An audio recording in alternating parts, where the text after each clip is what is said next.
On the way back from Lewis's funeral, my mom told me to start packing. She waited until the day before we left to tell Edie. I'm not sure if she wanted to make it easier or harder.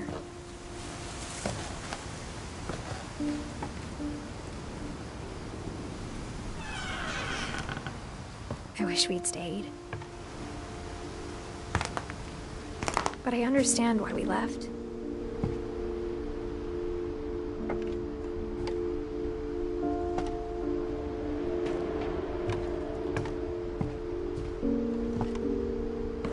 My mom ended up leaving everything behind.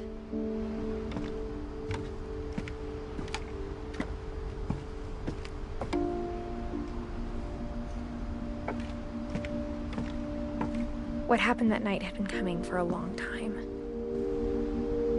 Maybe it should have come sooner.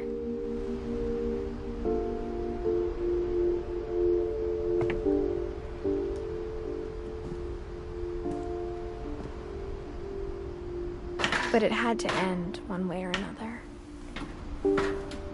All that's left now is to tell you about that last night.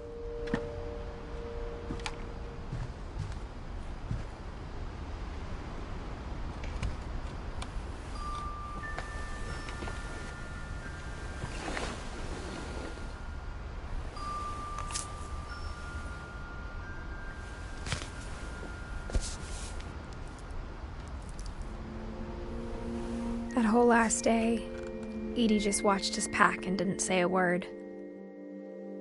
Until supper, when she raised her glass and said, "To our final night together, and all our final nights apart." Grandma, you know what I said about alcohol.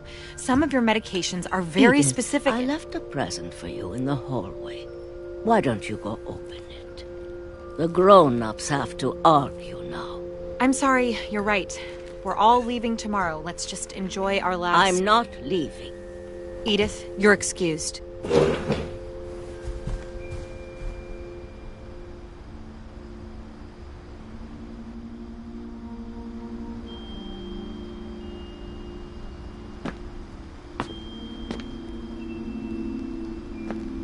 The power had been shut off that morning, but Edie always had plenty of candles. When my mom sealed the library, I don't think she knew about the other entrance.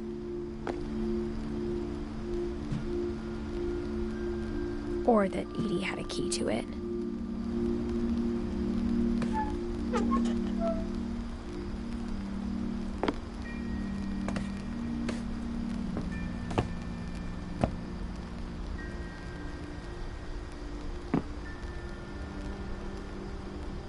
That thing you're afraid of isn't going to end when you leave the house.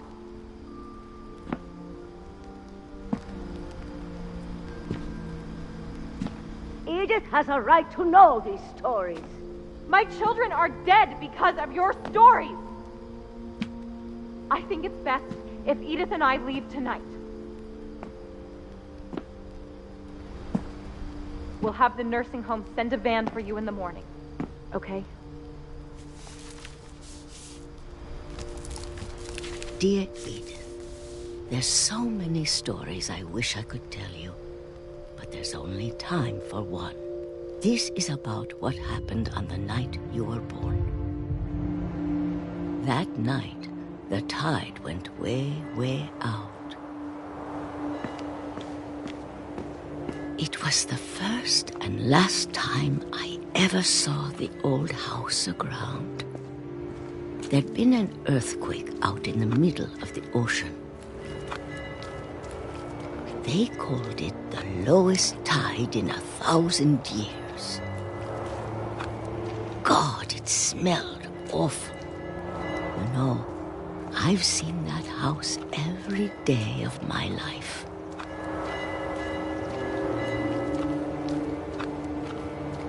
But I never thought I'd go back to it. When the fog rolled in, I lost my way.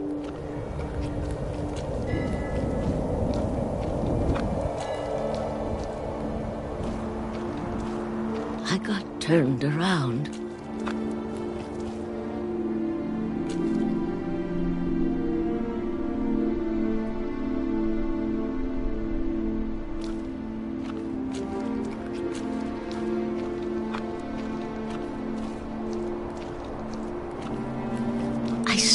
started seeing things.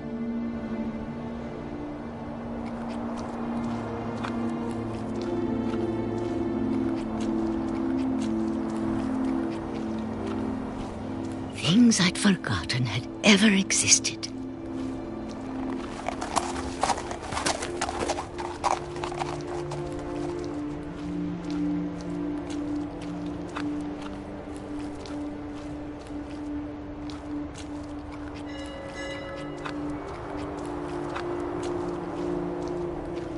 But when I saw them, they felt like old friends. That night, a lot of things came back to me. Or maybe I came back to them.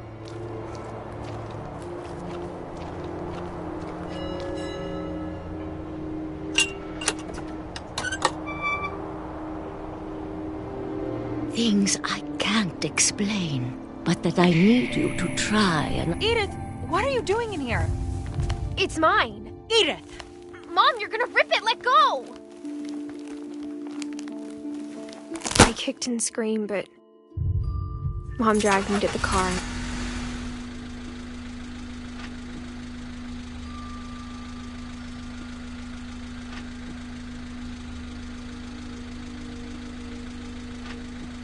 I never saw Great-Grandma Edie again.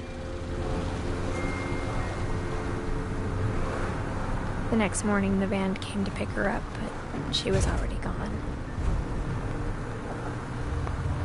After that, we moved around a lot.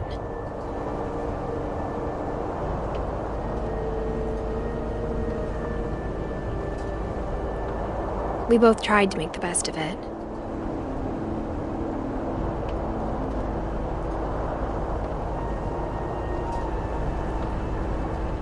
A few years went by.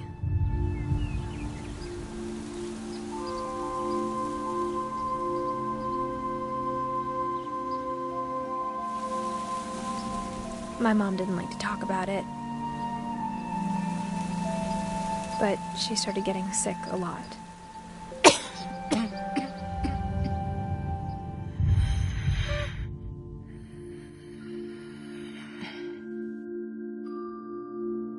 She got better for a while.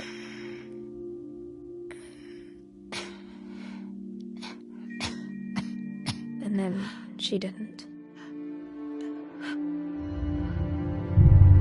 And then I was alone.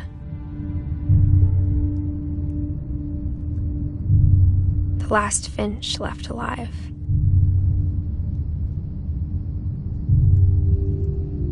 Until I found out about you.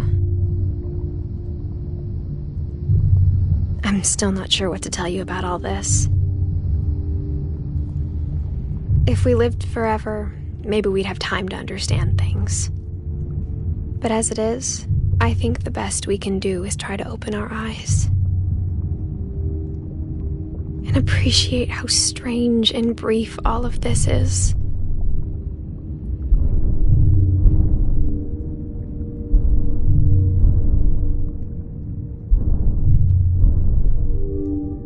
This journal was supposed to be for you. But now I hope you'll never see it. I just want to meet you. And tell you all these stories myself. But I guess if you're reading this now, things didn't work out that way.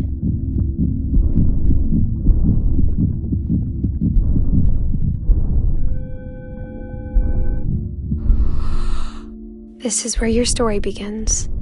I'm sorry I won't be there to see it. It's a lot to ask, but I don't want you to be sad that I'm gone. I want you to be amazed that any of us ever had a chance to be here at all. Good luck.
All that's left now is to tell you about that last...